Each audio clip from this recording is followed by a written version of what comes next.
So my first question to you is that can you please provide an overview of India's supply chain ecosystem and what are the key challenges that the sector is facing currently? Oh, the India's supply chain ecosystem is growing tremendously at a hectic pace. It's seeing the biggest transformation that any sector would have seen. It's the backbone for any business, right from let's say the steel, cement, or retail or agri. You name the sector, and it's the backbone behind the entire development and the transformation journey which is happening. It is enabling any and all of those economic growth and transformation which is happening in the country. It's at an inflection point. The world has become one market. India has become a hub for both imports as well as a serious amount of exports. So cross-border is something which is evolving and developing at a very rapid pace.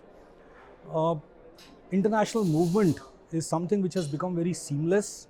The adoption of digital has played a very huge part, and that's something which is driving the speed and agility with which businesses are transforming. Supply chain is at the heart of all of those transformations, where it is ensuring that all businesses are able to scale significantly in a very agile way because of the strength of digital and because of the strength of the world becoming one global trade platform. So you talk about that world has become a one place. So recently we are seeing a lot of geopolitical crisis in the Middle East, Russia's invasion of Ukraine. So how do these things impact supply chain ecosystem, especially in India? Good question. Oh, very serious impacts. A lot of supply chains have been challenged and disrupted in the last 3-4 years. Never would have any ecosystem seen as much of a challenge as supply chain has seen. It started with the COVID, which completely took us by surprise and threw us off our block for 2 years.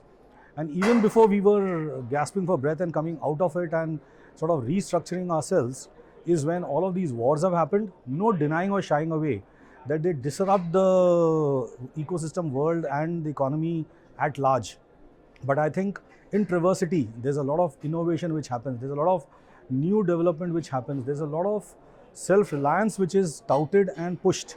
So here you see there are new trade partners which have emerged at India, Russia, or a lot of other countries. There's a lot of programs which are getting fast-tracked on self-reliance, Atmanirbhar, made in India, which is getting a tremendous push, and the adoption around that, the open-mindedness around that is very huge.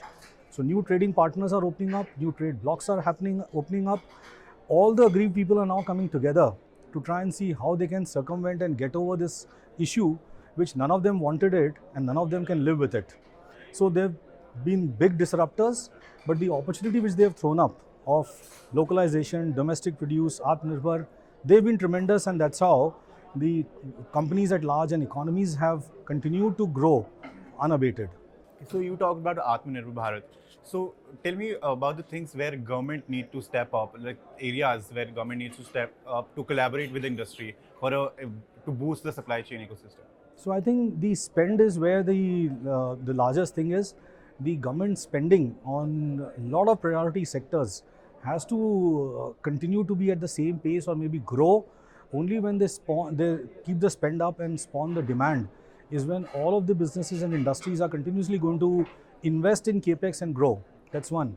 Then the banking system, which has had its own golden days and some difficult days, they're all now cleaned up their balance sheets, NPAs.